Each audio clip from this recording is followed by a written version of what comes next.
और आज हालात आप देखें, आज की रात आपके इस इलाके में कम असर महसूस होता है। आप पटना चले जाएं, भागलपुर चले जाएं, बारसोई चले जाएं, मालदा चले जाएं, पूरी पूरी रात इबादत हो रही है।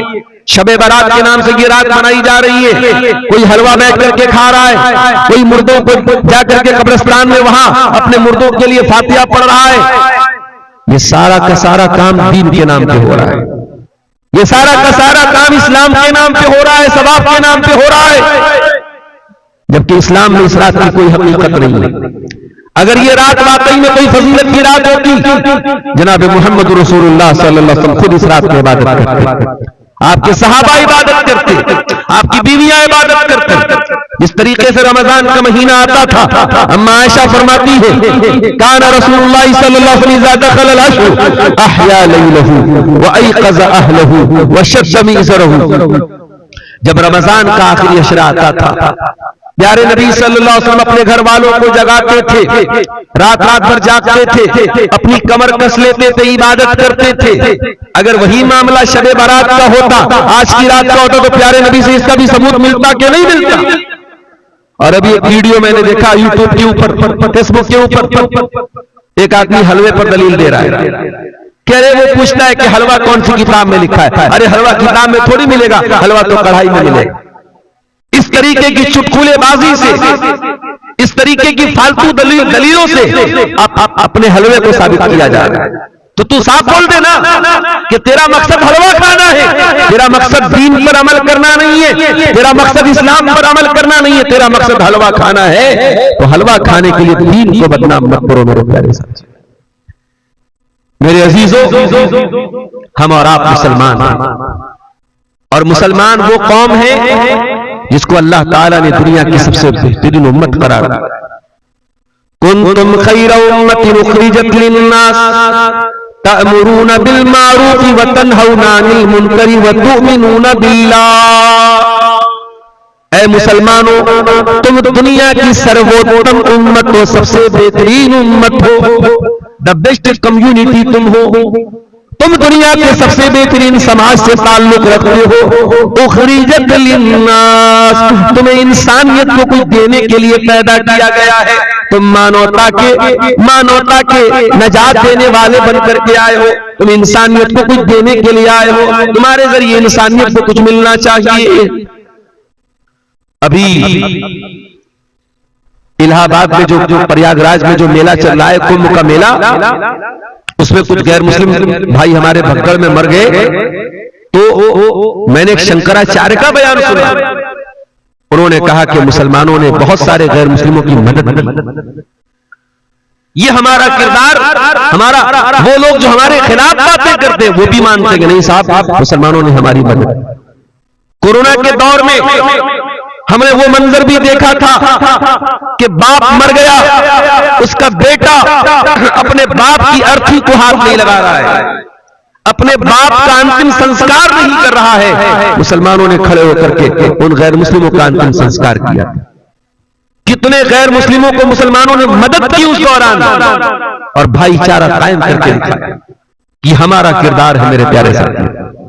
कुंतुम खैरा उम्मतिन, मुसलमानों तुम दुनिया की सबसे बेहतरीन उम्मत हो। उखरिजत लिन्नास, तुम्हें इंसानों के लिए निकाला गया है। तामुरूना बिल मारूफ, तुम नेकियों का हुक्म देते हो। व तनहौना अनिल मुनकर, तुम बुराइयों से रोका करते हो। व तुमिनूना बिल्लाह, और तुम अल्लाह तबारक व तआला के ऊपर ईमान रखते हो। अल्लाह को तो सब मानते हैं। क्या हिंदू नहीं मानता अल्लाह को? क्या ईसाई नहीं मानता अल्लाह को? क्या बुद्ध नहीं मानता अल्लाह को? अल्लाह का तसव्वुर, भगवान का, ईश्वर का, गॉड का कॉन्सेप्ट तो सबके यहां है, लेकिन फर्क है मेरे भाई। हमारे बीच में और दूसरों के बीच में फर्क है। दूसरे जिसको भगवान मानते हैं उसको दूध भी चढ़ा रहे, उसको खाना भी चढ़ा रहे, उसको प्रसाद भी चढ़ा रहे, उसके नाम पे सोना लुटा रहे, उसके नाम पे दूध बहा रहे। लेकिन हम जिस अल्लाह को मानते वो खिलाता है, खाता नहीं। हम जिस अल्लाह को मानते वो देता है, लेता नहीं है, वो किसी का मुहताज नहीं है। दूसरे जिसको अल्लाह मानते हैं कहते उस अल्लाह का कोई बेटा भी था। कोई कहता है कि ईसा मसीह अल्लाह के बेटे थे, कोई कहता है उज़ैर अल्लाह के बेटे थे। और हम जिस अल्लाह को मानते हैं वो अल्लाह कौन है? कुल हुवल्लाहु अहद अल्लाहुस समद लम यलिद व लम यूलद व लम यकुल लहू कुफुवन अहद। अल्लाह एक है, अल्लाह बेनियाज है, वो न किसी का बेटा है, वो न किसी का बाप है, और वो न कोई उसके बराबर है। तो हम अल्लाह के ऊपर ईमान रखते हैं, हम अल्लाह को वैसे मानते हैं जैसे अल्लाह ने मानने का हुक्म दिया है। ये फर्क है हमारे और दूसरों के। कभी आप गौर कीजिए, दुनिया में बहुत सारा काम हो रहा है अल्लाह को राजी करने के नाम पे। कोई शादी नहीं कर रहा है, पूछो क्यों नहीं कर रहे हो? अरे नहीं, शादी करेंगे औरत के चक्कर में पड़ेंगे, ईश्वर को नहीं खुश कर सकते, अल्लाह को नहीं खुश कर सकते। अल्लाह को खुश करने के लिए शादी नहीं कर रहा है। कोई अल्लाह को खुश करने के लिए अपनी मर्दानगी को खत्म कर देता है, कोई ऊपर वालों को खुश करने के लिए जिंदगी भर नंगा रहता है, नागा कहलाता है। कोई ऊपर वाले को खुश करने के लिए अपने बदन के बालों को कटवा देता है, अपने जिस्म को तकलीफ देता है। अल्लाह ने हमें और आपको मुसलमान बनाया मेरे प्यारे साथ। वमा जाल अलैकुम फिद्दीन मिन हरज, अल्लाह ने जो दीन हमको अता किया उस दीन के अंदर कोई तकलीफ देने वाला हुक्म नहीं है। कोई ऐसा हुक्म नहीं है जिसमें हमें तकलीफ हो, जिसमें हमें परेशानी हो, जिसको पूरा करने में हमको प्रॉब्लम आए। सफर की हालत में हम जाते हैं, इंसान घर में जितना कंफर्टेबल रहता है सफर की हालत में नहीं रहता। शरीयत ने सफर में आपको नमाज पढ़ने का हुक्म तो दिया, मगर आपकी सफर की तकलीफों को देख करके शरीयत ने आपको आसानी दी। 4 रकात वाली नमाज को 2 रकात पढ़ लेना, मगरिब को इशा के साथ पढ़ लेना, जोहर को असर के साथ पढ़ लेना इजाजत दे दी, छूट दे दी आपको सफर की हालत में। सर्दी का मौसम आया, पानी बहुत ठंडा है और आपके ऊपर गुस्ल वाजिब हो गया, आप नापाक हो गए। अगर गुस्ल करते हैं तो बीमार हो जाने का डर है और पानी गर्म करने का कोई रास्ता नहीं है, तो क्या करेंगे? फतयम्ममू सईदन तय्यबा, शरीयत ने तयम्मुम करने को हुक्म। मोजा पहने हुए आप सर्दी से बचने के लिए, चाहे वो कॉटन का मोजा हो चाहे वो चमड़े का मोजा हो, सफर की हालत में आप 3 दिन तक अगर आपने वजू करके मोजा पहना है तो 3 दिन तक और 3 रात तक आप मोजा पहने रहिए, उतारने की जरूरत नहीं है। जब वजू टूट जाए वजू कीजिए, पैर को धोने की जरूरत नहीं है, मोजा पहने रहिए, पैर के ऊपर मसा। बस ये हमारा दीन है मेरे प्यारे साथी। वमा जाला अलैकुम फिद्दीन मिन हरज, हमने तुम्हें वो दीन दिया है जिस दीन में कोई दिक्कत नहीं है, कोई परेशानी नहीं। हम उस दीन के मानने वाले हैं जिस दीन में शादी ब्याह करने का भी हुक्म दिया गया, बीवी बच्चों का हक अदा करने का हुक्म दिया गया। हमारा दीन हमको हैवानियत नहीं सिखाता, हमारे दीन में शादी न करने वाले को पसंद नहीं किया गया। कोई लड़का कोई लड़की शादी के काबिल हो शादी न करे, इस्लाम में इसको अच्छा करार नहीं दिया। हम तो जन्नत में भी जाएंगे तो वहां भी कुंवारे नहीं रहेंगे, जन्नत में भी हमारी कोई बीवी होगी, जन्नत में भी हम डबल होंगे, हम सिंगल नहीं होंगे। सिंगल रहने वालों को अल्लाह पसंद नहीं। कोई औरत बेवा हो गई, कोई किसी मर्द किसी बीवी का इंतकाल हो गया, अगर वो शादी कर सकता है तो शरीयत कहते है उसको शादी करना चाहिए। बेवा औरत अकेली न रहे, मुतल्लका औरत अकेली न रहे, आदमी बीवी के इंतकाल के बाद अकेला न रहे, वो जब भी रहे अपने लाइफ पार्टनर के साथ रहे, अपनी शरीक हयात के साथ रहे। और ताकत अगर अल्लाह ने आपको दी है और इंसाफ कर सकते हो तो शरीयत ने आपको 1 नहीं 2 नहीं 3 नहीं 4 तक आपको शादी करने की इजाजत दी है। ये इस्लाम है मेरे प्यारे साथियों, ये अल्लाह का दीन है जो हमें और आपको। हम तो उस उम्मत से ताल्लुक रखते हैं कि जब मुसलमानों को हुक्म दिया गया कि खाने काबा की तरफ मुंह करके नमाज पढ़ो, कल तक वो बैतुल मुकद्दस की तरफ मुंह करके नमाज पढ़ते थे। जब खाने काबा की तरफ मुंह करके नमाज पढ़ने का हुक्म मिला तो यहूदियों ने मजाक उड़ाया, कहा कि देखो भाई मुसलमानों का तो कोई ठिकाना ही नहीं है, कल कहीं और मुंह करके नमाज पढ़े थे और आज खाने काबा की तरफ नमाज पढ़ रहे मुंह करके। तो अल्लाह ने क्या फरमाया, सयक़ूलु सुफ़हाउ मिनन्नासि मा वल्लाहुम अन क़िबलतिहिम अल्लती कानू अलैहा क़ुल लिल्लाहिल मशरिक़ वल मग़रिब यहदी मन यशाउ इला सिरातिन मुस्तक़ीम। ऐ नबी, कुछ बेवकूफ लोग बोलेंगे कि मुसलमानों को उनके किबला से किस चीज ने हटा दिया। ऐ नबी, जवाब दे दो, अल्लाह का हुक्म आ गया, इसलिए मुसलमानों ने किबला बदल दिया। और पूरब और पश्चिम का मालिक तो अल्लाह है। अल्लाह जिसको चाहता है सिरात मुस्तकीम का रास्ता दिखा देता है।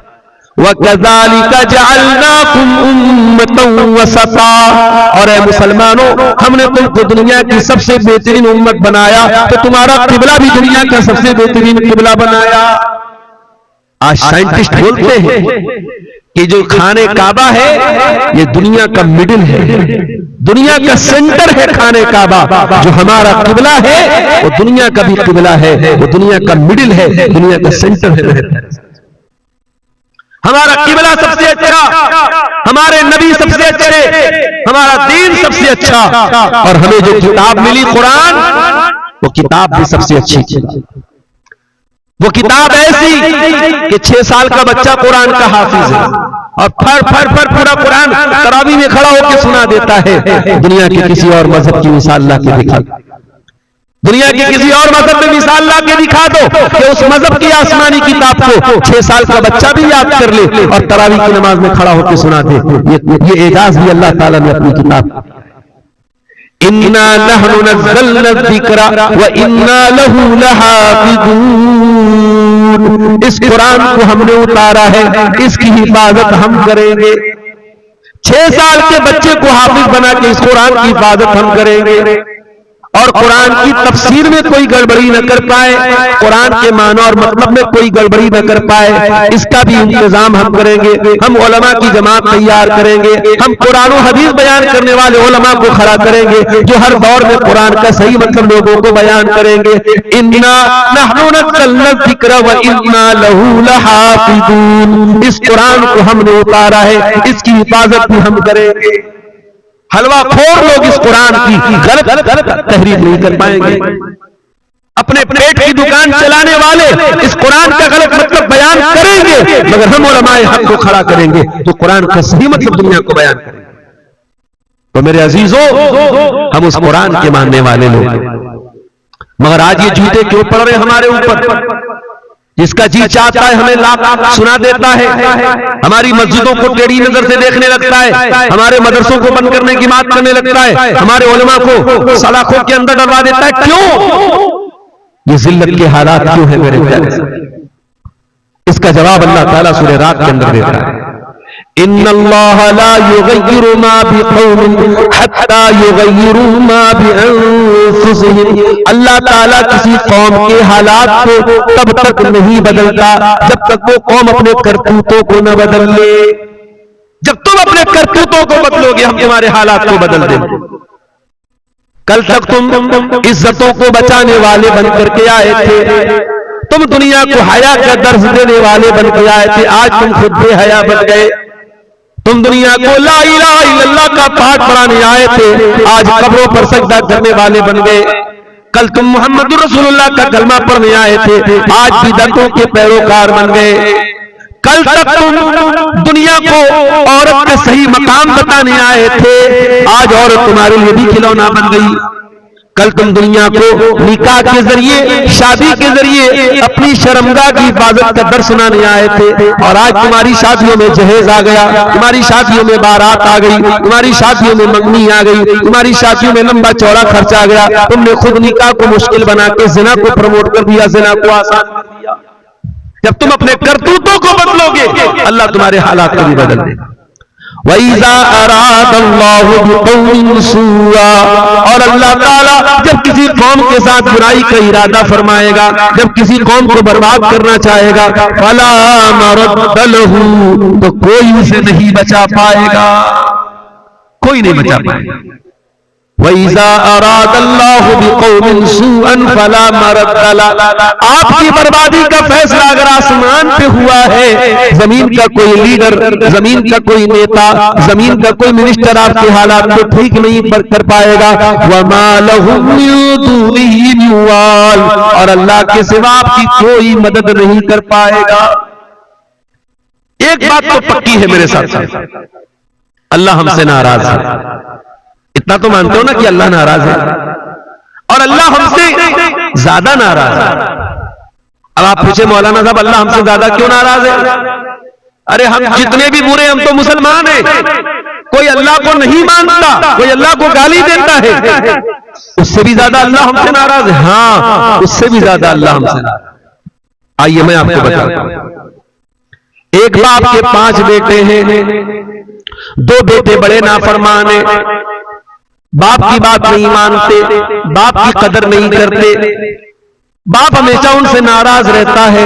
लेकिन 3 बेटे ऐसे हैं जो बाप के बड़े लाडले बेटे हैं, बड़े लायक बेटे हैं, बाप की बड़ी इज्जत करते हैं, बाप का हक अदा करते हैं। अगर वो 3 लायक बेटे जो बाप के बड़े लाडले बेटे हैं, अगर वो 3 लायक बेटे अगर वो गलत हो जाएं, वो गड़बड़ हो जाएं, वो बाप के नाफरमान बन जाएं, वो गलत काम करने लगे, तो बाप को ज्यादा तकलीफ होती है।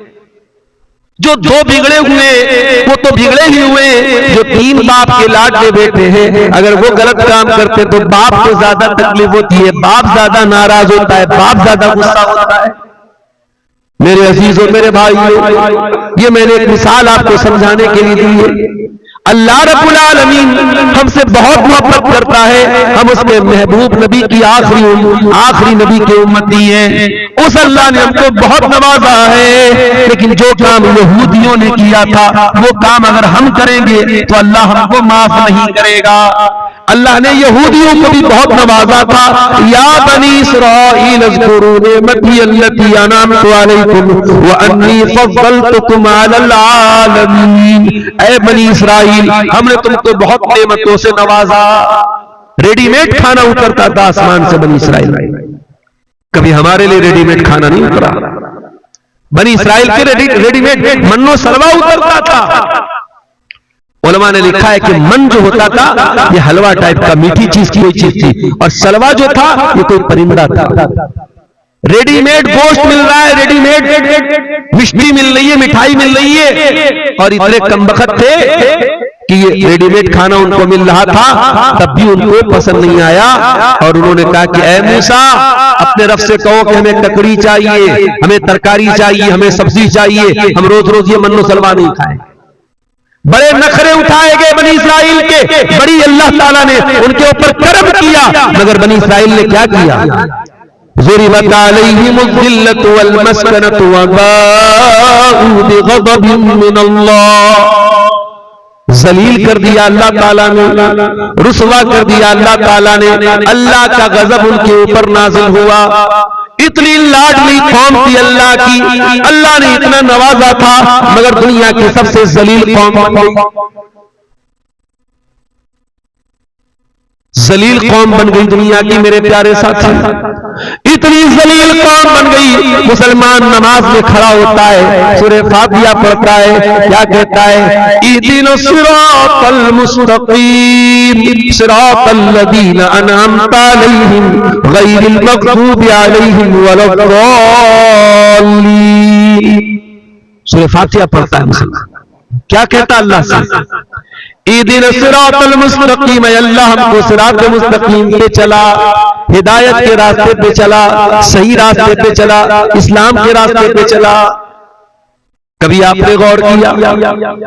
5 टाइम की नमाज में अगर सुन्नतों को निकाल दो, नफिल को निकाल दो, सिर्फ फर्ज नमाज को अगर सोच लो, 5 टाइम की नमाज में 17 बार आप अल्लाह से दुआ करते हैं, परवरदिगार तू हमको सिरात मुस्तकीम पे चला, हमको हिदायत के रास्ते पे चला। क्यों दुआ करते हो अल्लाह से? हमने रोजी तो बार बार नहीं मांगी, हमने बच्चों की तंदुरुस्ती तो बार बार नहीं मांगी, हमने दौलत तो बार बार नहीं मांगी, हमने हिदायत बार बार मांगी। इहदिनस सिरातल मुस्तकीम, ऐ अल्लाह तू सिरात मुस्तकीम पे चला, इसलिए कि हिदायत से बड़ी कोई नेमत नहीं है, हिदायत से बड़ी कोई दौलत नहीं है। मेरे प्यारे साथियों, इसी मुल्क में करोड़ों लोग ऐसे हैं जो जाहिल नहीं, पढ़े लिखे लोग हैं। कोई अदालत का जज बना हुआ है, कोई वकील है, कोई आला दिमाग वाला है, बड़ा पढ़ा लिखा है, मगर गाय के गोबर को वो खा रहा है, गाय के पेशाब को वो पी रहा है, किसी शर्मगाह के आगे हाथ जोड़ रहा है, किसी पत्थर के बुत के आगे हाथ जोड़ रहा है, किसी नदी को देख करके सजदा कर रहा है, किसी जानवर के आगे सजदा कर रहा है।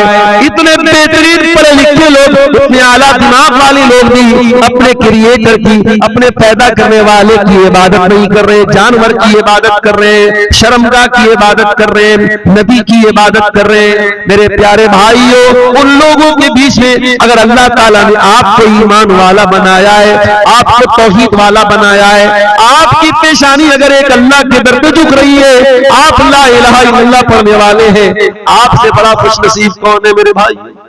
आपसे बड़ा किस्मत का धनी कौन है? आपसे बड़ा खुशकिस्मत कौन है? इहदिनस सिरातल मुस्तकीम। इसीलिए हम सूरह फातिहा में बार बार अल्लाह से यही कहते हैं, आय अल्लाह, जब तूने हमको मुसलमान बनाया है, इस्लाम पर चलने वाला बनाया है, आय अल्लाह, तूफान आ जाए, सैलाब आ जाए, मुश्किलें आ जाए, इस रास्ते से हमको कभी न हटाना। इहदिनस सिरातल मुस्तकीम, आय अल्लाह, तू सिरात मुस्तकीम पे हमको चलाना। कुछ भी हो जाए, इस रास्ते से हमें हटने मत देना। सिरातल लज़ीना अनअमता अलैहिम, ऐ अल्लाह, हमें तो उनके रास्ते पर चलाना जिनके ऊपर तेरा इनाम हुआ, तेरा करम हुआ, तेरा उपकार हुआ। तो नबियों के रास्ते पे हमको चलाना, तो सिद्दीकीन के रास्ते पे हमको चलाना, तो शहीदों के रास्ते पे हमको चलाना, तो वलियों के रास्ते पे हमको चलाना। लोग कहते हैं ये वहाबी लोग नबियों को नहीं मानते, लोग कहते हैं ये अहले हदीस लोग वलियों को नहीं मानते। अरे नादान, अहले हदीस तो वो है जो पांचों टाइम की नमाज में इमाम बनता है तब भी, मुक्तदी बनता है तब भी, जनाजे की नमाज पढ़ता है तब भी, तरावी की नमाज पढ़ता है तब भी, गहर की नमाज पढ़ता है तब भी, हर नमाज में कहता है सिरातल लज़ीना अनअमता अलैहिम, ऐ परवरदिगार, हमको नबियों के रास्ते पे चलाना, हमको सिद्दीकीन के रास्ते पे चलाना, हमको शहीदों के रास्ते पे चलाना, हमको तू वलियों के रास्ते पे चलाना। हम तो वलियों के रास्ते पे चलने की दुआ करते हैं, मगर हाँ, हमसे ये तो न हो सकेगा कि हम नमाज न पढ़ने वालों को अल्लाह का वली मान ले, हम नशा करने वालों को अल्लाह का वली मान ले, हम इस्लाम के खिलाफ चलने वालों को अल्लाह का वली मान ले, जो हवा में उड़ने लगे उसको अल्लाह का वली मान ले, जो आग में चलने लगे उसको अल्लाह का वली मान ले। ओ लोगों, कान खोल करके सुन लो, सबसे बड़ा अल्लाह का वली कौन है? अल्लज़ीना आमनू व कानू यत्तकून। सबसे बड़ा अल्लाह का वली वो है जो ईमान वाला हो, जो मुत्तकी हो, जो ईमान वाला है, जो तकवा वाला है, वो अल्लाह का वली। और अहले हदीस से बड़ा कोई वलियों को मानने वाला नहीं। हम मानते हैं तमाम वलियों को, हम मानते किसी मानते अल्लाह से। सिरातल लज़ीना अनअमता अलैहिम, ऐ अल्लाह, उनके रास्ते पर चला जिनके ऊपर तेरा इनाम हुआ। उसके बाद हम क्या कहते हैं? गैरिल मग़दूबि अलैहिम, ऐ अल्लाह, उनके रास्ते पर तू हमको न चलाना जिनके ऊपर तेरा गज़ब नाजिल हुआ। अब जरा बताना सिकटिया वालों, वो बटरहा वालों, वो आसपास के गांव से आने वाले भाइयों, जरा बताना, ईमानदारी से बताना कि किन के ऊपर अल्लाह का गज़ब नाजिल हुआ, किन को अल्लाह ने मग़लूब अलैहिम कहा, और किन के रास्ते से बचने की हम हर नमाज में दुआ कर रहे हैं। गैरिल मग़दूबि अलैहिम, ऐ अल्लाह, तू उनके रास्ते पर हमको न चलाना जिनके ऊपर तेरा गज़ब नाजिल हुआ, जिनसे तू नाराज हुआ, जिनसे तू गुस्सा हुआ। कौन मुराद है इससे? इससे यहूदी मुराद है, इससे यहूदी मुराद है। और हम पांचों टाइम की नमाज में अल्लाह से कहते हैं, अल्लाह, हमें यहूदियों के रास्ते पे न चलाना। ये यहूदी तो बड़े अच्छे लोग थे, अल्लाह के बड़े लाडले लोग थे, अल्लाह के बड़े चहेते लोग थे, अल्लाह ने बड़ा इनाम से उनको नवाजा था। मगर जब ये यहूदी हराम खोर हो गए, ये सूद खोर हो गए, ये ब्याज खोर हो गए, ये नबियों को कत्ल करने लगे, ये नबियों का मजाक उड़ाने लगे, जब ये अल्लाह को नाराज करने लगे तो क्या हुआ? अल्लाह के गजब के हकदार बन गए।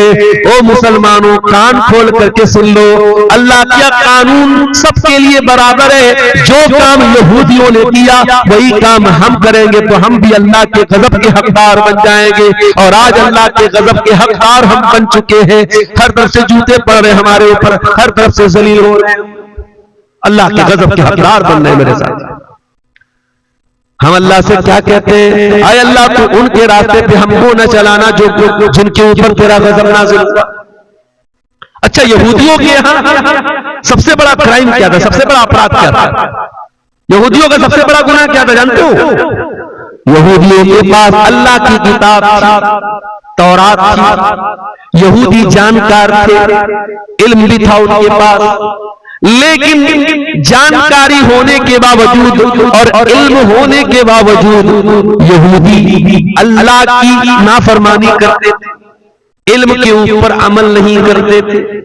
ओ सीमांचल वालों, पूरे हिंदुस्तान में सबसे ज्यादा जलसे आपके इलाके में होते हैं, सारे बड़े बड़े मुकर्रिरीन आपके इलाके में आते हैं, सबसे ज्यादा तकरीरें आपके यहाँ सुनी जाती है। असर से लेकर फजर तक पूरे दुनिया में कहीं जलसा होता है, आपके यहाँ होता है। ये तकरीरें, ये जलसे, ये प्रोग्राम आप अगर सुन रहे हैं और इस इल्म के ऊपर अगर आपका अमल नहीं है तो ये बहुत खतरनाक बात। भाई मोटी मोटी बात सबको मालूम है ना। कौन सा ऐसा मुसलमान है जो नहीं जानता कि 5 टाइम की नमाज फर्ज है? सबको मालूम है। इन्नस्सलाता कानत अलल मुमिनीना किताबन मौकूता, बेशक नमाज अपने टाइम के ऊपर फर्ज है, नमाज अपने टाइम के ऊपर फर्ज है। रात भर तकरीर सुनने वाला अस्सलातु खैरुम मिनन नौम की आवाज सुन के सोया पड़ा रहे तो कान खोल करके सुन लो। ये यहूदियों का तरीका है कि इल्म तो है लेकिन अमल नहीं है। रात भर आपने पर्दे पर तकरीरें सुनी, हया पर तकरीरें सुनी, सुबह आपकी जवान बेटी बेपर्दा होकर घर से निकल रही है, आपकी खूबसूरत बीवी अपना चेहरा खोल करके गांव में घूम रही है। इसका मतलब कि इल्म तो है लेकिन अमल नहीं है। आपने उलमा की तकरीरों में सुना कि निकाह को आसान करो, निकाह को आसान करो, ज़िना को मुश्किल कर दो। आपने तकरीरों में सुना प्यारे नबी ने फरमाया खैरुन निकाही ऐसरुहु, सबसे ज्यादा बरकत वाला निकाह वो है जिसको आसान किया जाए। आसान निकाह सबसे अच्छा निकाह है। मगर आपने रात में तकरीर की सुना, आपके घर में शादी थी, बेटे की शादी है, भतीजे की शादी है, 100 लोगों से बारात भी लेके जा रहे हो, लड़की वालों से डिमांड भी कर रहे हो, जहेज की रकम भी मांगी जा रही है। कोई कार ले रहा है, कोई 2 व्हीलर ले रहा है, कोई कुछ ले रहा है, कोई कुछ ले रहा है, बाकायदा डिमांड करके जहेज भी लिया जा रहा है।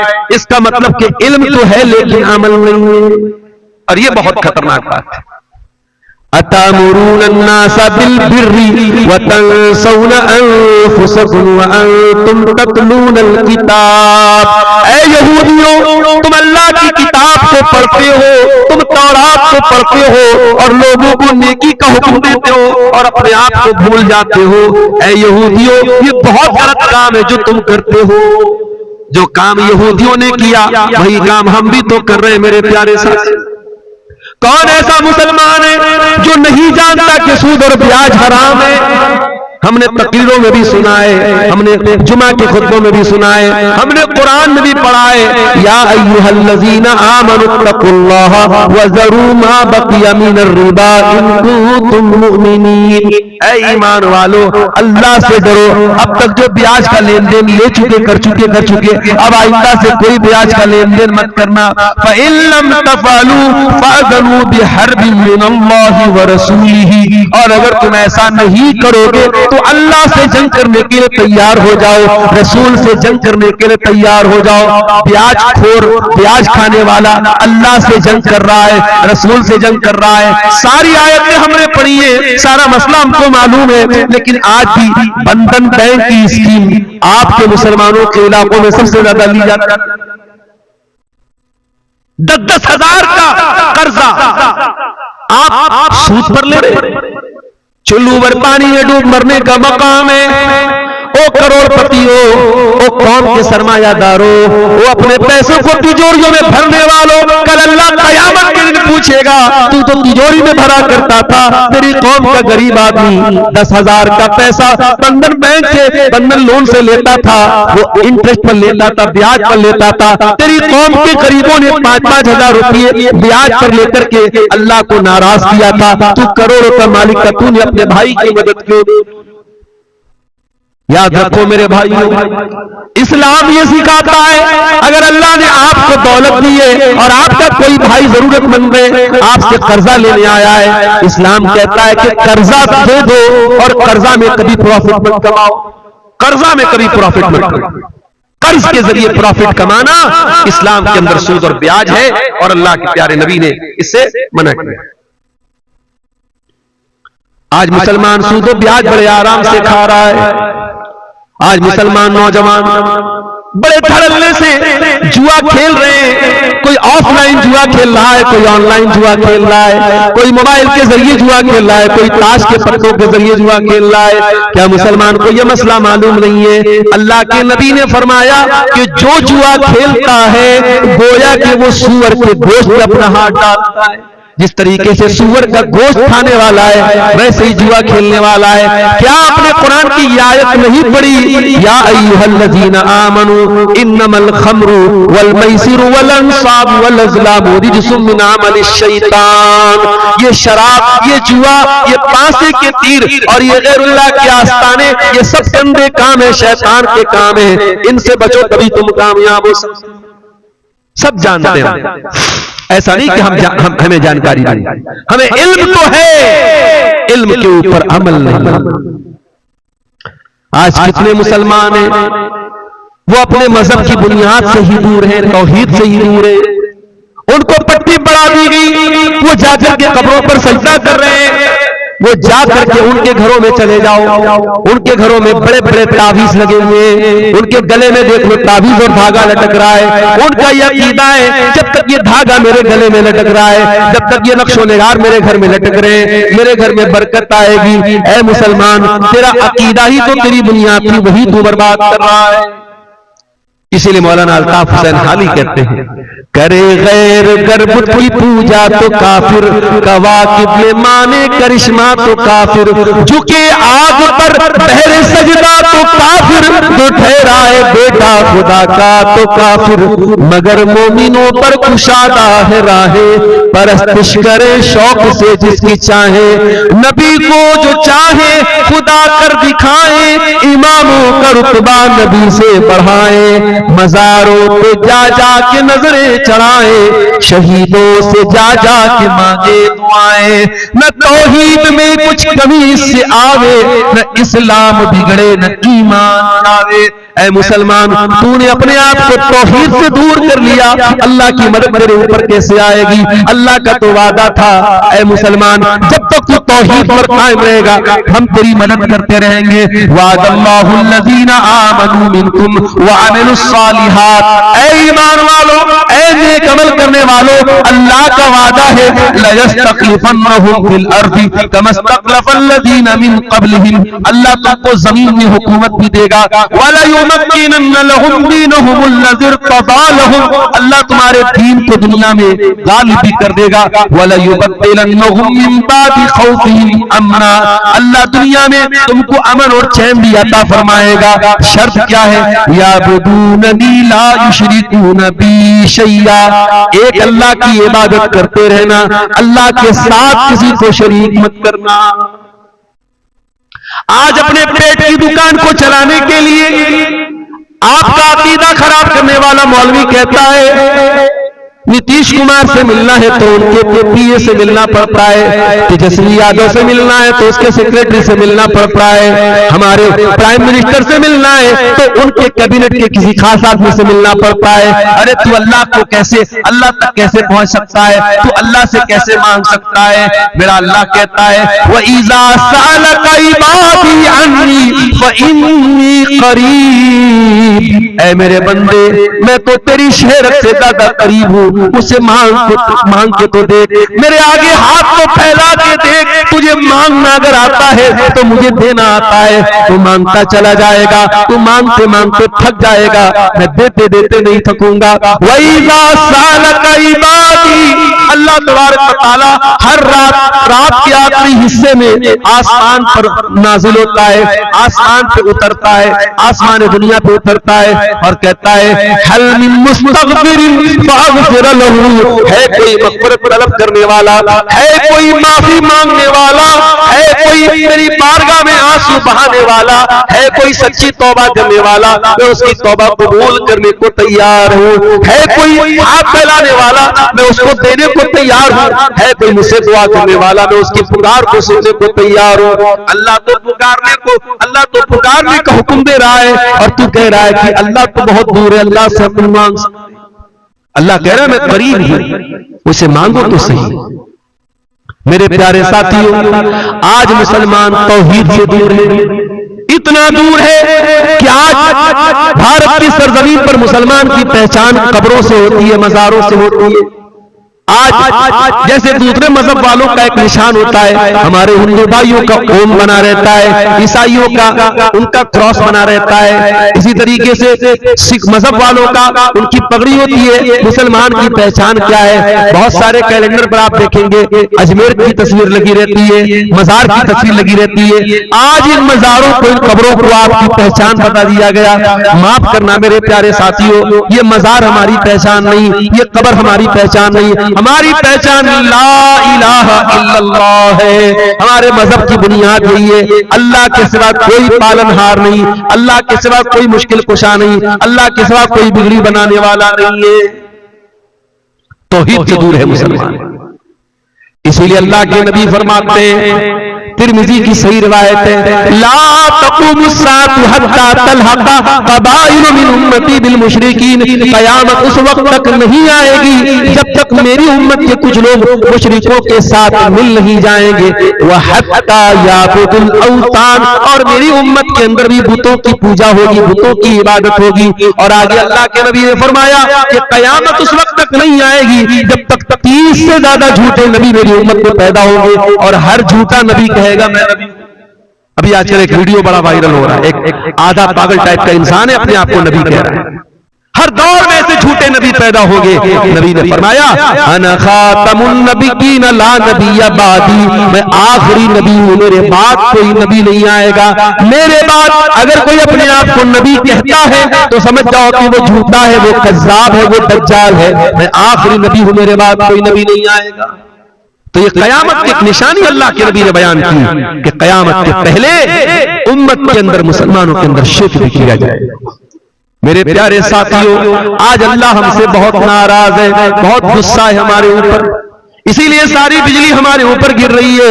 आज हमारी आंखों के सामने मस्जिदों के सामने नाच गाना भी हो रहा है, मस्जिदों के सामने भड़काऊ नारे भी लग रहे हैं, मस्जिदों को तोड़ा भी जा रहा है, बुलडोजर भी मस्जिदों पे चलाया जा रहा है।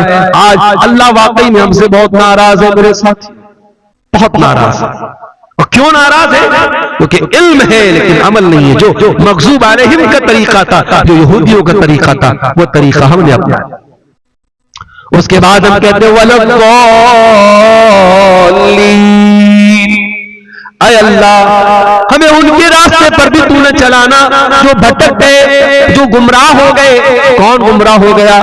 ईसाई गुमराह हो गए, क्रिश्चियन गुमराह हो गए। ऐ अल्लाह क्या गलती कर दी उन्होंने? फरमाया कि ईसाइयों के यहाँ गलती ये है कि उनके यहाँ अमल तो था मगर इल्म के बगैर। अमल था, बहुत नमाज पढ़ते थे लेकिन दलील के बगैर काम करते थे। ईसाइयों की रहबानियत भी थी, उन्होंने औरत से अपने आप को दूर कर लिया, शादी नहीं करते थे, बीवी बच्चों से दूर रहते थे और उन्होंने ये समझा कि इससे अल्लाह राजी हो जाएगा। ईसाइयों के अमल था मगर इल्म नहीं। जैसे आज मुसलमान शबे बारात मना रहा है, आज मुसलमान शबे मेराज मना रहा है, आज मुसलमान ताजिया निकाल रहा है, आज मुसलमान 12 रबीउल अव्वल का जुलूस निकाल रहा है। ये सारा का सारा काम मुसलमान दीन समझ के कर रहा है, सवाब समझ के कर रहा है, नेकी समझ के कर रहा है। जबकि ये सारे काम नबी ने इनका हुक्म नहीं दिया, सहाबा ने ये काम नहीं किया, ये सारा काम दीन के अंदर नया काम है। और मेरे प्यारे नबी अपने हर खुतबे में कहा करते थे व शर्रुल उमूर मुहदसातुहा व कुल्लु मुहदसतिन बिदा व कुल्लु बिदातिन ज़लाला व कुल्लु ज़लालतिन फिन्नार। सबसे बुरा काम दीन के अंदर नया निकाला गया काम है, और हर नया काम बिदअत है, और हर बिदअत गुमराही, और हर गुमराही जहन्नम में लेकर के जाने वाली है। कल जुमा का दिन है, आप सूरह कहफ पढ़ेंगे इंशाअल्लाह। सूरह कहफ में ये आयत भी आप पढ़ेंगे, कुल हल नुनब्बिउकुम बिल अक्सरीन आमाला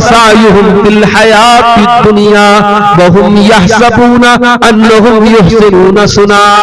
ऐ नबी आप ऐलान कर दीजिए, क्या मैं तुमको उनके बारे में न बता दूं जो अमल के एतबार से सबसे घाटे में होंगे? कौन लोग होंगे? जिनकी सारी नेकी बर्बाद हो जाएगी, सारी मेहनत बर्बाद हो जाएगी, वो तो ये समझ के जाएंगे हम बहुत नेक अमल कर रहे हैं। ये कौन लोग हैं? ये बिदअती लोग।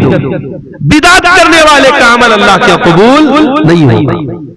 इसीलिए अल्लाह कुरान के 30वें पारे में कहता है, हल अताक हदीसुल गाशिया वजूहुन यौमइज़िन खाशिया आमिलतुन नासिबा। कयामत के दिन कुछ ऐसे भी लोग आएंगे जिनके चेहरे पर डर होगा, खौफ होगा, दहशत होगी, डरे हुए होंगे।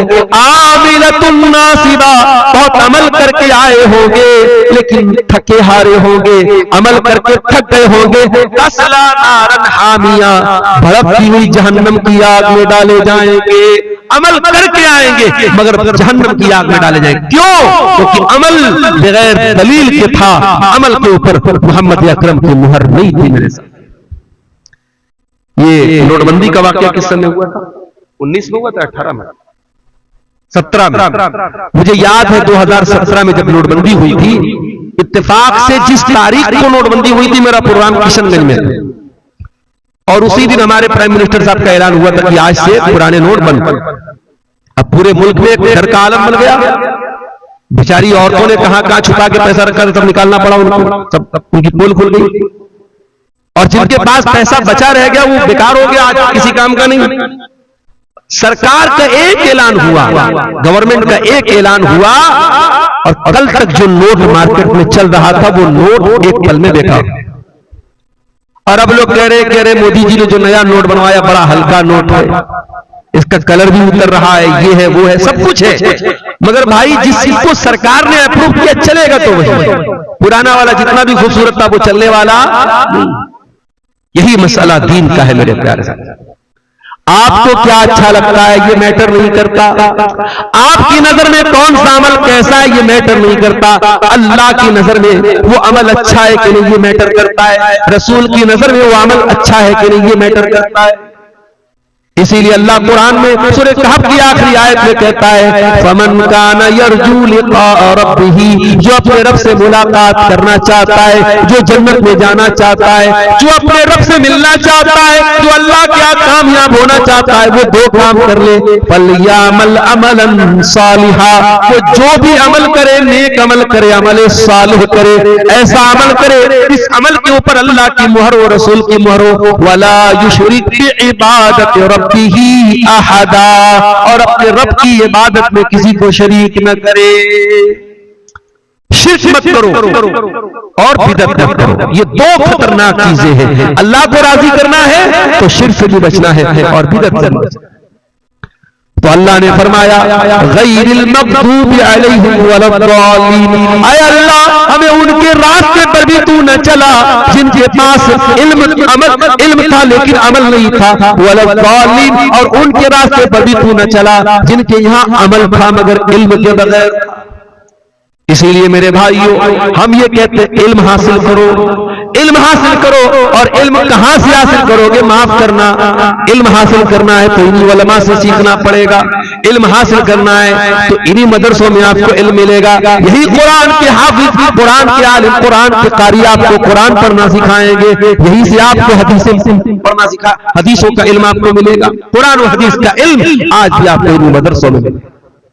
और याद रखो, कोई सूटेड फूटेड होकर के आ जाए, कोई फर्राटेदार इंग्लिश बोलने लगे और आप ला करके फट जल्दी से उसको माइक दे देगी, साहब ये तो बड़ा सूट पहन के आया है, बड़ी फर्राटेदार इंग्लिश बोल रहा है। नहीं, आपका स्टेज, आपका माइक, इसका भी एक वकार है मेरे प्यारे साथ। और मैं अक्सर सीमांचल के जलसों में बोलता हूं, मुझे अफसोस होता है, अभी आपके इसी अररिया के इलाके का एक मौलवी वो बाकायदा तकरीर में कह रहा है कि मोहम्मद बिन सलमान साहब मेरा वीजा नहीं पास कर रहे हैं, मैंने उनके खिलाफ बोल दिया है, वो मेरा वीजा नहीं पास कर।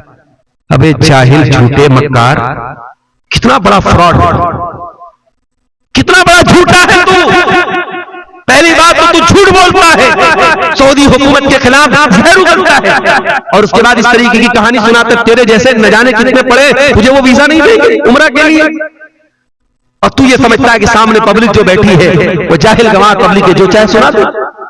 इसीलिए मैं अपने अहले हदीस भाइयों से कहता हूं, और आपके इस सीमांचल के इलाके में खासतौर से मैं कहता हूं कि अल्लाह के वास्ते आप अपने उन उलमा को दावत दो जो किताब व सुन्नत के जानकार, हर अहले गैर को स्टेज पर दावत दो मेरे साथ। खुराफात बकने वाले, झूठ बकने वाले, मनगढ़ंत रिवायतें बयान करने वाले, किससे कहानी बयान करने वाले आपके स्टेज पर नहीं आने चाहिए। इस स्टेज का एक वकार है, इस स्टेज की हुर्मत है, उसको पामाल मत होने देना मेरे साथ। इल्म सीखना है तो मुहद्दिसीन ने क्यों नहीं सबसे हदीस ले लिया? और क्या क्यों सही और ज़ईफ का फर्क था? क्यों हदीसों में सही और ज़ईफ का फर्क किया जाता था? अगर आपके स्टेज पर हर आदमी आ सकता है, कोई भी बयान कर सकता है, कोई शायर आकर के उल्टी सीधी शायरी पढ़ सकता है, तो माफ करना, ये स्टेज अहले हदीस का स्टेज नहीं। अल्लाह के प्यारे नबी फरमाते हैं, इन्नल्लाह ला यक़बिज़ुल इल्मा इंतिज़ाअन यंतज़िहु मिनल इबाद। क़यामत के पहले कैसा दौर आएगा, अल्लाह ताला दुनिया से इल्म को उठा लेगा। सवाल पैदा हुआ, इल्म कैसे उठेगा? क्या किताबें खत्म हो जाएंगी? क्या मदरसे बंद हो जाएंगे? क्या लाइब्रेरियां बंद हो जाएंगी? फरमाया नहीं, लाइब्रेरी भी मौजूद होगी, किताबें भी होंगी, लेकिन अल्लाह ताला उलमा को उठा लेगा। उलमा दुनिया से धीरे धीरे चले जाएंगे, हत्ता इज़ा लम युबक़ि आलिमन, यहां तक कि जब उलमा चले जाएंगे, इत्तख़ज़न नासु रुऊसन जुहाला, लोग जाहिलों को मुफ्ती बना लेंगे, लोग जाहिलों को स्टेज, मैं आज की ज़बान में तर्जुमा कर रहा हूं, लोग स्टेज दे देंगे जाहिलों को, जाहिल मसला बयान करेगा, जाहिल हलाल बयान करेगा, जाहिल हराम बयान करेगा।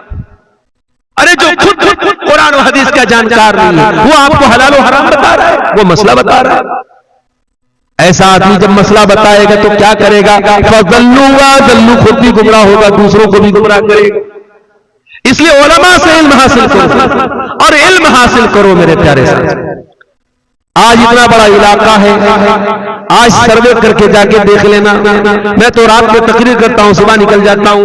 मौलाना हुसैन साहब आपसे बड़ी जिम्मेदारी के साथ कहता हूँ, जाओ जरा गांव गांव सर्वे करके खाली इतना पता लगा लो कितने लोगों को जनाजे की नमाज की दुआएं आती, जो जलसे में सबसे आगे आगे रहते थे, जिनके मोबाइल पर उलमा के बयानात मौजूद थे, उनको भी जनाजे की नमाज का तरीका नहीं आता, जनाजे की नमाज की दुआएं नहीं आती। कितने अफसोस की बात है, बाप मर गया, बेटा खड़ा होकर जनाजे की नमाज पढ़ रहा है, वो इस काबिल भी नहीं है अपने बेटे की जनाजे की अपने बाप की जनाजे की नमाज पढ़ सके। मेरे भाई, इससे तो बेहतर था कि हम बे औलाद होते, औलाद वाले होकर के क्या फायदा? हमारी औलाद हमारे लिए जनाजे की नमाज न पढ़ सके, हमारी औलाद हमारे मरने के बाद हमारे लिए मग़फ़िरत की दुआ न कर सके। मेरे प्यारे साथियों, अपने बच्चों में से एक बच्चे को कम से कम आलिम बना दो, एक बच्ची को आलिमा बना दो, कम से कम सारे बच्चे दुनियादारी में लग जाएं। एक बेटा आपका ऐसा तो हो जब वो हाथ उठाए तो अपने बाप के लिए दुआ करे, रब्बिरहमहुमा कमा रब्बयानी सगीरा। ऐ अल्लाह, मेरे माँ बाप ने बड़ी तकलीफों से मुझे पाला था, बड़ी कुर्बानियां दी थी, बड़ा जलील किया था अपने आप को। मेरी माँ ने बड़ी गुर्बत का दिन देखा था, मेरी माँ ने गांव के लोगों के बर्तन भी मांजे थे, मेरे बाप ने लोगों के घर की गुलामी की थी। ऐ अल्लाह, मेरे माँ बाप ने बड़ी मुसीबतों में मुझको पाला है, परवरदिगार तू मेरे माँ बाप पर रहम फरमा। ये दुआ कौन करेगा? जो कुरान का जानकार होगा, जो कुरान पढ़ेगा। कम से कम अपने बच्चों को इस लायक को बना दो मेरे साथ, इल्म दीन सीखो और सिखाओ मेरे साथ। आज हालात ये है, पूरे इंडिया की बात मैं नहीं कर रहा हूं, आपके सीमांचल की बात कर रहा हूं। इतना बड़ा जलसा होता है, मदरसों को चलाने के लिए जलसा कराया जाता है। मैं आमतौर से चंदा नहीं करता, मुझसे भी लोग कहते मौलाना थोड़ा चंदा कर देना। ये मजबूरी क्यों आ गई? क्यों आपको मदरसों को चलाने के लिए जलसा कराना पड़ रहा है? ये भी बहुत बड़ा सवाल है। और इतना बड़ा जलसा, इतना खर्च करने के बाद भी अगर आप अपने मदरसों को नहीं चला पा रहे तो ये कौम के लिए चुल्लू बर्फानी में डूब मरने की बात। अपनी ऐशो इशरत पर लुटाने के लिए तो हमारे पास लाखों करोड़ों हैं, अपने फालतू कामों के ऊपर खर्च करने के लिए लाखों करोड़ों हैं। और ये छोटे छोटे मदरसे आज लोगों के सामने भीख मांग रहे हैं। अफसोस होता है मेरे भाई, टेंपू में बैठ करके इन्हीं मदरसों में पढ़ने वाले छोटे छोटे बच्चे बेचारे वो चंदा कर रहे हैं अपने मदरसे के। इन्हीं मदरसों में पढ़ाने वाले प्राइवेट टीचर, उनको मदरसे का सेक्रेटरी कहता है जाओ चंदा करके लाना, तब तुमको तुम्हारी तनख्वाह देंगे।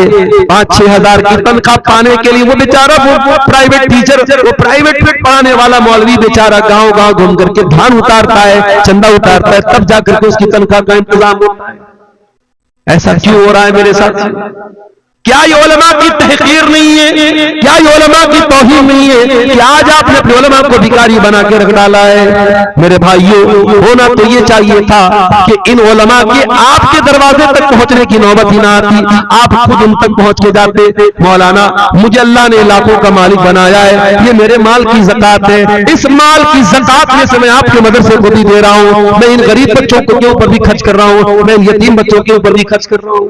होना तो ये चाहिए, मगर हो क्या रहा है कि ज़कात देने के लिए भी आज हम ये चाहते हैं कि लोग भिखारी बन के हमारे दरवाजे पर। इसीलिए मैं अक्सर कहता हूं कि हमें सिस्टम को बदलना पड़ेगा, हमें सिस्टम को बदलना पड़ेगा। ज़कात देने का जो तरीका हमारे यहाँ है, इस तरीके को हमें बदलना पड़ेगा। ये ज़कात देने का सही तरीका नहीं है। मेरे अजीजों, मेरे प्यारे भाइयों, इल्म की कदर करो, उलमा की कदर करो। प्यारे नबी ने हमको ये सबक भी दिया है, अपने बच्चों का हक कुर्बान करके दीन सीखने वाले बच्चों की कदर करो। आज आप कभी मदरसों के हॉस्टल में जाके देखिए, छोटे छोटे बच्चे जो पढ़ते बेचारे, इन छोटे छोटे बच्चों पर जिम्मेदारियों का कितना पहाड़ आ जाता है। आपका बच्चा जहां चाहे वहां खेल रहा है, कपड़े मेले हो जाते हैं, घर में आता है उसकी माँ उसके कपड़े धुल रही है। मदरसों में पढ़ने वाले छोटे छोटे बच्चे ये बहुत सोच समझ के खेलते हैं, कपड़ा ज्यादा गंदा हो जाएगा तो धुलना तो हम ही को है। बेचारे बैठ करके अपना कपड़ा धुल रहे हैं। छोटे छोटे 10 साल के 12 साल के बच्चे अपने हाथों से सारा काम कर रहे हैं, अपने कपड़ों पर इस्त्री भी कर रहे हैं, अपने कपड़ों को भी धुल रहे हैं।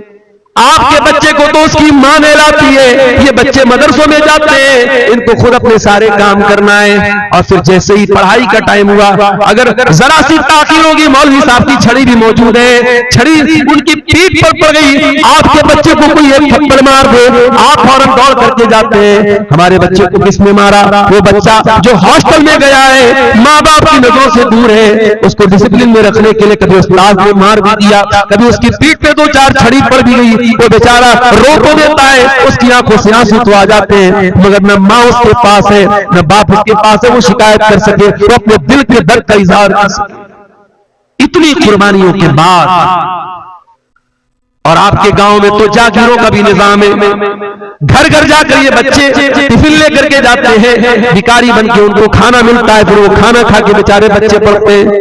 कितने मदरसे ऐसे जहां मतबख नहीं है और जागीर का निजाम है और बच्चे उसी सिस्टम से खाना खाते और फिर पढ़ लिख करके वो आलिम बनते। इतनी कुर्बानियों के बाद जब वो इंसान आलिम बनता है, मेरे भाइयों, उस आलिम की कदर किया करो। मैं ये नहीं कहता उसको फरिश्ता मान लो, हाँ वो भी इंसान है, वो भी इंसान है। तुमसे गलती होती है तो उससे भी हो सकती है, तुम्हारे कदम बहकते हैं तो उससे भी बहक सकते हैं। अगर उससे गलती भी हो जाए, उससे अगर गलत काम भी हो जाए, मैं ये नहीं कहता कि आलिम की गलती को नजरअंदाज कर दिया जाए, मगर हाँ कम से कम एक आलिम का जो मकाम है उसका लिहाज रखा जाए। कोई ऐसा काम न किया जाए कि दुनिया उलमा से बदतर हो जाए, दुनिया उलमा से बदगुमान हो जाए। अपने उलमा को उनका मकाम दो, उनका हक दो मेरे प्यारे साथी। इसीलिए अल्लाह के प्यारे नबी फरमाते हैं, मन सलक तरीक़न यतलुबु फीहि इल्मन सहल अल्लाहु लहू तरीक़न इलल जन्ना। जो इल्म दीन सीखने के लिए घर से निकलता है वो जन्नत के रास्ते पे जाता है, वो जन्नत के रास्ते पे चल रहा है। व इन्नल आलिम ला यस्तगफिरु लहू मन फिस समावाति वल अर्ज़ि। और आलिम के लिए जमीन व आसमान की तमाम मखलूकात मग़फ़िरत की दुआएं करती हैं। हत्तल हीतान फिल मा, यहां तक कि पानी की मछलियां भी आलिम के लिए मग़फ़िरत की दुआ करती है। आपका बेटा अगर आलिम बनेगा, अगर वो वाकई में आलिम बनेगा और उसके इल्म से लोग फायदा उठाएंगे, मेरे प्यारे साथियों, आप दुनिया से चले जाएंगे, आपका बेटा दुनिया से चला जाएगा जब उसकी किताबें पढ़ी जाएंगी, जब उसके इल्म से लोग फायदा उठाएंगे, उसके लिए दुआ करेंगे, उस दुआ का आपको भी फायदा मिलेगा। औलाद की हर नेकी का सवाब माँ बाप को भी मिलता है, क्योंकि जरिया तो माँ बाप होते हैं। इसलिए अपने बच्चों में से किसी एक बच्चे को जरूर आलिम बनाना, किसी एक बच्ची को जरूर आलिमा बनाना। मैं अक्सर कहता हूं, एक बच्चे को इल्म दीन की राह में लगा। और आज के इस दौर में मेरे प्यारे साथियों, जब कदम कदम पे आपको जरूरत पड़ेगी दीन सीखने की, तो आपके घर में कोई एक इंसान तो ऐसा हो जो आपको दीन की बातें बता। कल मौलाना फजल हक मुबारकपुरी के जनाजे में जब मैं गया, उनके 6 बेटे और 6 के 6 बेटे हाफिज और आलिम। अल्लाहु अकबर। बड़ा बेटा जनाजा की नमाज पढ़ा रहा है, बाकी सारे बेटे भी पीछे खड़े हैं। ये मंजर देख के दिल पर बड़ा असर हुआ कि ये इंसान जिसका जनाजा रखा हुआ है ये उलमा का बाप है। मेरे भाइयों, आलिम बनना ये कमाल है, मगर उससे बड़ा कमाल ये कि आप उलमा के बाप बन जाएं, आपके बच्चे उलमा बन जाएं, आपके सब बच्चे आलिम दीन बन जाएं। ये बहुत बड़ी बात है मेरे अजीजों। इस दौर में जब हम ये देख रहे हैं कि अल्लाह तबारक व तआला हमसे नाराज है, हमें इन बातों का ख्याल करने की जरूरत है। और एक आखिरी बात बयान करके बात खत्म करूंगा कि आज हमारी तबाही और बर्बादी की एक बहुत बड़ी वजह जो मुझे समझ में आती है कि हम पूरी तरीके से दुनिया परस्त बन चुके हैं, दुनियादार बन चुके हैं, दुनिया के नशे में डूबे हुए हैं। मेरे प्यारे साथियों, हमारा दीन हमसे ये नहीं कहता कि तुम दुनिया हासिल न करो, दुनिया तलब न करो। हमारे नबी ने और हमारे अल्लाह ने हमको जो दुआएं सिखाई हैं उनमें दुनिया मांगने का भी हुक्म दिया गया है। कुरान में सबसे बेहतरीन दुआ क्या सिखाई गई? रब्बना आतिना फिद दुनिया हसना व फिल आखिरति हसना व क़िना अज़ाबन नार। ऐ परवरदिगार, हमको दुनिया की भलाई भी अता फरमा और आखिरत की भलाई भी अता फरमा और जहन्नम की आग से हमको बचा। हमारे प्यारे नबी क्या दुआ किया करते थे? अल्लाहुम्मा अस्लिह ली दीनी अल्लज़ी हुवा इस्मत व अमरी। ऐ अल्लाह, मेरे दीन को ठीक कर दे, मेरे मामले की बुनियाद मेरे दीन पर है। वो अस्लिह ली दुनियाया अल्लती फीहा माशी। और अल्लाह, मेरी दुनिया को भी ठीक कर दे, क्योंकि मुझे जिंदगी तो दुनिया में गुजारना है। वो अस्लिह ली आखिरती अल्लती इलैहा मादी। और ऐ अल्लाह, मेरी आखिरत को भी ठीक कर दे, क्योंकि मरने के बाद लौट के वहां जाना है। हमारे नबी ने ये दुआ हमको सिखाई है। तो दुनिया हमें हासिल करना है, मगर दुनिया को सब कुछ मत समझना मेरे प्यारे, दुनिया को सब कुछ मत समझना। ये दुनिया आपके काम तभी तक आएगी जब तक आप जिंदा हैं। जिस दिन आपका इंतकाल हो जाएगा, मौत आएगी, ये दुनिया साथ छोड़ देगी मेरे साथ। ये जो जमीनें आपने दूसरों की हड़पी है, ये जो हक मारा है दूसरों का, ये सारी जमीनों जायदाद छोड़ करके सब ठाट पड़ा रह जाएगा। जब लाद चलेगा बंजारा, खाली हाथ दुनिया में आए थे और खाली हाथ जाना पड़ेगा। इसलिए दुनिया से उतना ही दिल लगाओ जितने के लिए लायक है। दुनिया से उतना दिल न लगाओ जो इसकी जिससे ज्यादा इसकी औकात नहीं है। असल तैयारी आखिरत की करो मेरे प्यारे साथ। हम जुमा के दिन नमाज पढ़ते हैं, जुमा की इमाम साहब पहली रकात में सूरह आला पढ़ाते, क्या कहते हैं? बल तुसिरूनल हयातद दुनिया वल आखिरतु खैरुन व अबका। अल्लाह कहता है मेरे बंदो, तुम दुनिया को तरजीह देते हो, दुनिया को सब कुछ समझते हो, दुनिया के लिए इतनी मेहनत करते हो और आखिरत के लिए कुछ नहीं करते। वल आखिरतु खैरुन व अबका, आखिरत तो ज्यादा बेहतर है, ज्यादा बाकी रहने वाली है। दुनिया में गर्मी लगे तो एसी चलाते हो, दुनिया में अंधेरा हो जाए तो लाइट जलाते हो, दुनिया में गर्मी लगे तो पंखा चलाते हो, दुनिया में प्यास लगे तो घर में फ्रिज ला के रखते हो, दुनिया के ऐशो आराम की इतनी फिक्र करते हो। अरे जन्नत में कैसे जाना है, जहन्नम से कैसे बचना है, कब्र के अजाब से कैसे बचना है, मैदान महशर की गर्मी से कैसे बचना है, जरा उसका भी इंतजाम कर लो मेरे प्यारे साथियों। इसीलिए अल्लाह की नबी फरमाते हैं अक्सरू ज़िक्र हादिल लज़्ज़ात, लज़्ज़तों को तोड़ देने वाली चीज मौत को ज्यादा से ज्यादा याद किया करो। आपसे पूछा गया अय अल्लाह के नबी सबसे अक्लमंद कौन है? आपने फरमाया अक्सरुहुम ज़िक्रल मौत, जो मौत को सबसे ज्यादा याद करता है, वह इस्तिदादन लिमा बादहू, और मौत के बाद की तैयारी करता है। मौत को याद किया करो और मौत के बाद की तैयारी किया करो मेरे प्यारे साथ। आगे रमजान का महीना भी हमारे सामने, और हमारी एक आदत होती है हमारे घर में जब कोई अच्छा मेहमान आता है तो उस मेहमान की हम उसके इस्तकबाल की तैयारी करते हैं। हमारे घर में कहीं गंदगी पड़ी है तो हम दूर करते नहीं, मेहमान आ रहा है क्या जवाब देंगे हम? अच्छा बिस्तर बिछाते हैं, अच्छा बर्तन में खाना लाते हैं, आप मेहमान की इज्जत करते हैं। रमजान भी एक बहुत ही खुशनसीब और बहुत बहुत मुअज़्ज़ज़ मेहमान बन के हमारे घर में आने वाला है। रमजान का महीना हमें अल्लाह ताला की मग़फ़िरत का परवाना लेके आता है। इसलिए अपने आप को प्रिपेयर करो, तैयार करो रमजान के लिए। अभी से आदत डाल लो कुरान पढ़ने की, अभी से आदत डालो रातों में तहज्जुद पढ़ने की, अभी से नफली रोजा रखने की आदत डालो, ताकि रमजान आए तो आप पहले से उसके लिए ज़हनी तौर पर तैयार रहे। इसीलिए अल्लाह के प्यारे नबी रमजान के अलावा सबसे ज्यादा किसी महीने में रोजा रखते थे तो शाबान माह। और ये भी याद रखो मेरे प्यारे साथी, रमजान अगर आ गया और आपने रमजान का हक अदा नहीं किया तो ये और बड़ी बदनसीबी की बात है। अल्लाह के नबी फरमाते हैं कि रमजान जैसे ही आता है आसमान के दरवाजे खोल दिए जाते हैं, रहमत के दरवाजे खोल दिए जाते हैं, जहन्नम के दरवाजे बंद कर दिए जाते हैं, शैतानों को जकड़ दिया जाता है। और रमजान में एक रात ऐसी है मन हुरिमहा फक़द हुरिमल खैर, अल्लाह के नबी ने फरमाया कि जो उस रात में इबादत नहीं कर पाया फिर वो किसी भलाई का हकदार नहीं होगा। इसका मतलब ये हुआ कि रमजान बड़ी बरकतों को लेके आता है और हमें और आपको इस महीने का इस्तेमाल, इसको जो है इसकी बरकतों को कैसे हासिल करें इस पर हमें गौर करनी चाहिए। आज बड़े बड़े शहरों में जो दुकानें होती हैं, दुकानों पे सेल लगती है। सर्दी के जो कपड़े होते हैं, सर्दी जाने लगती है तो एक सेल लगती है और बड़े सस्ते दामों में कपड़े मिलते हैं। तो सेल जब लगती है तो दुकानों में बड़ी भीड़ लग जाती है। रमजान का महीना भी नेकियों की सेल बन करके आता है। इसलिए मेरे प्यारे साथियों, रमजान का हम इस्तेमाल करें और कोशिश करें कि रमजान का हम हक अदा करें और रमजान में कसरत से अल्लाह की इबादत करें और फिर हम ये दुआ भी करें कि अल्लाह उन इबादतों को हमारे कबूल फरमाए। एक सवाल यह आया है कि माँ बाप में अगर झगड़ा हो जाए तो उन दोनों में सुलह औलाद कैसे करें, या वो एक दूसरे पर जुल्म करे तो इंसाफ कैसे करें।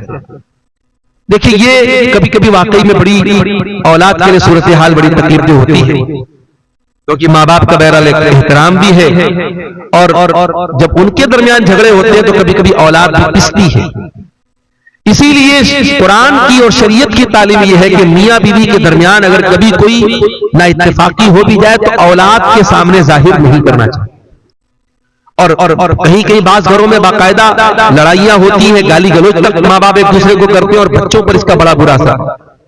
तो बहरहाल अगर औलाद बड़ी है, औलाद बालिग है, समझदार है, तो उसको अपने बाप को या माँ को जिसकी गलती भी समझ में आए उसको समझाना चाहिए, उसकी इस्लाह की कोशिश करनी चाहिए और उनकी इस्लाह के साथ साथ इस बात का भी ख्याल रखा जाए कि कोई नामुनासिब बात ना कही जाए। बाज़ औक़ात ऐसा होता है कि अगर बाप की तरफ से माँ के ऊपर ज़्यादती हो रही है तो बेटा या बेटी जो होते हैं बाप को बहुत कुछ सुना के रख देते हैं और बाप के साथ बहुत ज्यादा बदतमीजी करने लगते हैं। ठीक है, अगर वो अपनी बीवी के साथ गलत कर रहा है तो वो गलत कर रहा है, लेकिन आप बेटे हैं, आप बेटी हैं, आपको अपने बाप का जो हक है वो उसका ख्याल करना है।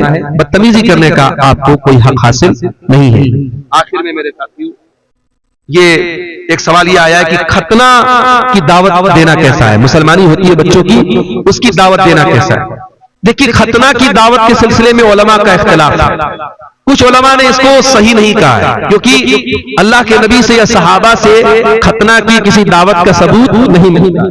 और कुछ उलमा ने कहा कि चूंकि ये भी एक खुशी का मौका है, खतना कराना भी एक शिआर है मुसलमानों का, और अल्लाह के नबी ने फितरत के कामों में से खतना को भी करार दिया है, तो एक खुशी का मौका है। और किसी खुशी के मौके पर अगर कोई दावत देता है तो उसको कबूल किया जा सकता है। तो बहरहाल इसमें इन दोनों जो उलमा की जो राय है, उलमा की इन दोनों राय में जो बेहतर जो राय है वो ये है कि खतना की दावत से परहेज किया जाए। बाकायदा जो हमारे यहाँ बाज़ औक़ात अकीका की दावत इतनी बड़ी नहीं थी जितनी बड़ी खतना की दावत होती, तो जो एक सुन्नत दावत है उसको हम छोड़ दें और खतना पर बिला वजह लंबी चौड़ी दावत करें, ये भी मुनासिब नहीं है। और अगर कोई खतना के मौके पर दावत दे देता है तो उसके यहाँ खाया जा सकता है, उसको गलत या हराम नहीं कह सकते। बहरहाल एक खुशी का मौका उसके लिए है, लेकिन चूंकि इस मौके पर सहाबा से या अल्लाह के नबी से दावत का सबूत नहीं मिलता है तो इससे परहेज किया। लड़की की शादी में दावत खिलाना कैसा है? देखिए, इसका भी मसला वही है। अल्लाह के नबी के दौर में लड़कियों की शादी होती थी और हमें सबूत और दलील ऐसी नहीं मिलती कि लड़की वाले भी बाकायदा दावत खिलाते थे। हजरत उम्मे हबीबा, अल्लाह के नबी की बीवी उम्मे हबीबा, जब उनका निकाह अल्लाह के नबी के साथ हुआ तो उनके वली की हैसियत से नजाशी जो थे हबशा के बादशाह, उन्होंने बाकायदा सहाबा को दावत दी थी। तो बाज़ उलमा ने उससे ये दलील पकड़ी है कि लड़की की शादी में भी दावत दी जा सकती है, मगर कोई ऐसा आम रिवाज सहाबा के दौर में नहीं था। इससे इतनी दलील तो मिलती है कि हाँ, कोई दावत देना चाहे तो दे सकता है, मगर सहाबा के दौर में कोई आम रिवाज अगर होता तो और हदीसों में भी इसका जिक्र होता। और आज के दौर में हम खास तौर से ये देखते हैं कि लड़की की शादी में जो दावत होती है, मैं बहुत सारे लोगों को ऐसे जानता हूं जो बाकायदा ज़कात की रकम उतारते हैं, लोगों से मदद मांगते हैं और फिर वो 400-400 लोगों को खाना खिलाते हैं और 2-3 तरीके का आइटम खिलाते हैं। तो ये तो बहुत नामुनासिब बात है कि आप ज़कात उतार करके अपनी लड़की की शादी में आप जो है दावत लोगों को खिलाएं।